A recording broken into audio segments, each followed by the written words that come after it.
Voyage au cœur de la vie, ici et ailleurs.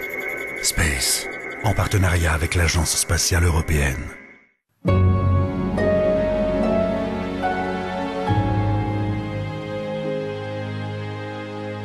La Terre a la fièvre, on en prend conscience et on s'inquiète. Les dirigeants politiques en font leur priorité et se réunissent pour essayer d'établir un front commun de parade.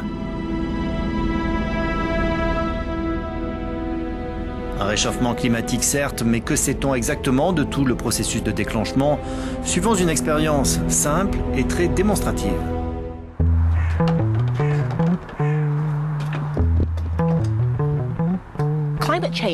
Le changement climatique est provoqué par le niveau de plusieurs gaz dans l'atmosphère. Le dioxyde de carbone, la vapeur d'eau, ils emprisonnent la chaleur dans l'atmosphère et c'est ce que j'essaie de démontrer dans ces deux bouteilles qui représentent deux planètes. La bouteille 1 présente une haute concentration en CO2, dans la bouteille 2, on a simplement de l'air.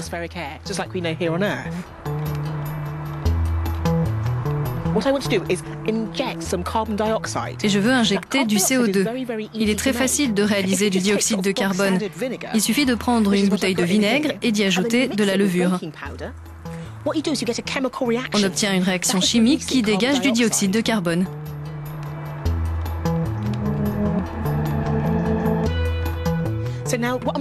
Je prélève donc ce gaz pour le mettre dans la bouteille ici. C'est ce qui se passe ici. C'est en ébullition, donc cette bouteille ou une planète présente une haute concentration de gaz carbonique.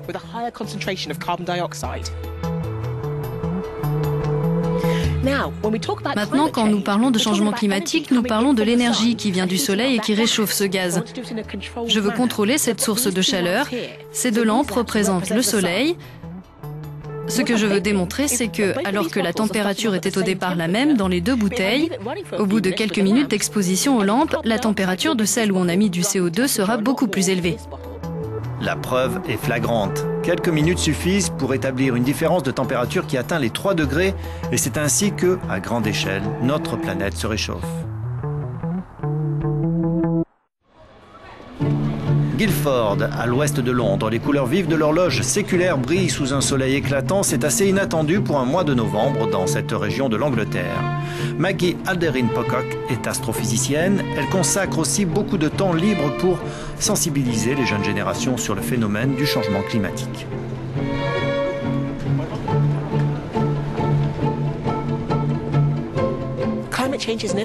Le changement climatique n'est pas une nouveauté. La Terre n'est pas un corps statique. Le climat et ses températures ont changé au cours des temps. Ces 20 000 dernières années, il y a eu des hauts et des bas. Mais le problème maintenant, c'est que le climat semble changer à cause du dioxyde de carbone et d'autres gaz à effet de serre que nous émettons dans l'atmosphère. Quand cela arrive, les températures montent. Il y a toujours des fluctuations sur ces températures, mais la tendance générale est à la hausse et cela peut être dangereux pour tout le monde. La Terre a connu une succession de chauds et froids, alternance d'air glaciaire et d'air de réchauffement drastique. Cause supposée, les variations de son orbite autour du Soleil. Une fois cette orbite stabilisée, le climat est devenu relativement tempéré. Mais la civilisation industrielle est venue brouiller les cartes. Mesurer le changement est devenu indispensable.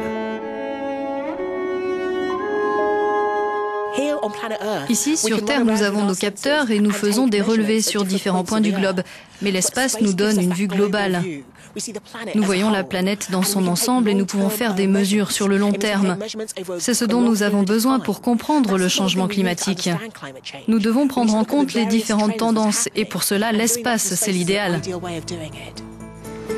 À la Cité des Sciences de Paris, une exposition montre toute l'importance de l'espace comme plateforme d'étude de la Terre. Volker Liebig est un visiteur attentif. Il dirige tous les programmes d'observation de la Terre de l'ESA, l'Agence spatiale européenne.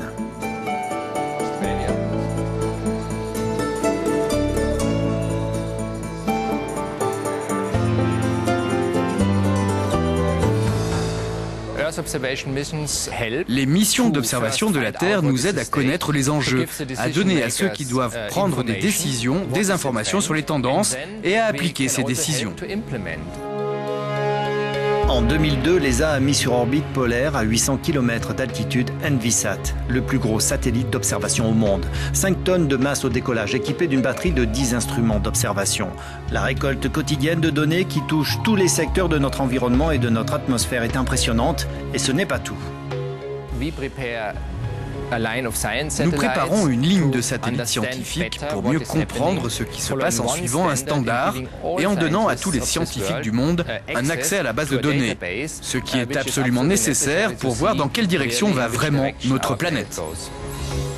Pour étayer l'arsenal des moyens spatiaux d'observation de la planète et donner aux décideurs politiques toutes les informations nécessaires, l'Union européenne et l'ESA ont mis sur pied le programme GMES, l'initiative de surveillance globale pour l'environnement et la sécurité. On aura 7 satellites en orbite autour de la Terre. Ils l'observeront dans différentes zones du spectre. Ils scruteront les océans, le sol, la température, l'atmosphère. C'est donc l'ensemble de notre système planétaire qui sera couvert par ces instruments.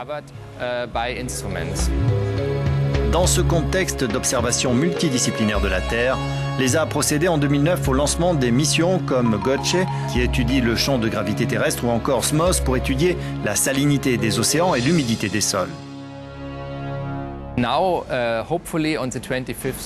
Nous espérons lancer le 25 février Cryosat, notre mission glaciaire. Pour l'instant, grâce aux satellites, nous connaissons l'étendue de la calotte glaciaire des pôles, mais nous n'en connaissons pas exactement l'épaisseur ainsi que la façon dont cette épaisseur se développe. Cryosat va permettre aux scientifiques de créer des modèles informatiques sur l'accélération de la fonte des glaces polaires qui, si elle va ouvrir de nouvelles routes commerciales maritimes, va aussi déséquilibrer le régime des courants marins, véritable régulateur de la température du globe.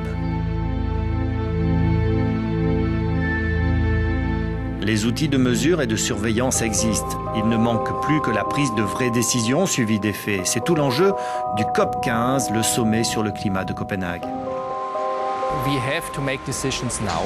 Nous devons prendre des décisions maintenant, afin de réduire de 50% les gaz à effet de serre. Sinon, nous ne resterons jamais dans cette fourchette de 2 degrés de réchauffement global, ce qui, pour les scientifiques, est le maximum que nous pouvons nous permettre.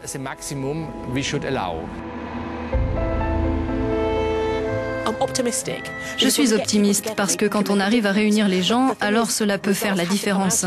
Mais ces discussions doivent déboucher sur des résultats. C'est bien de parler, mais si ça ne débouche sur rien, alors c'est une perte de temps. Nous devons parler, mais nous devons aussi agir. Les discussions doivent définir une route que nous devons suivre pour vraiment faire la différence. Le spatial apporte l'épreuve et la prise de conscience de la menace que fait peser le réchauffement climatique est en soi un premier pas. Maintenant, il faut assumer un radical changement d'attitude globale car le temps presse.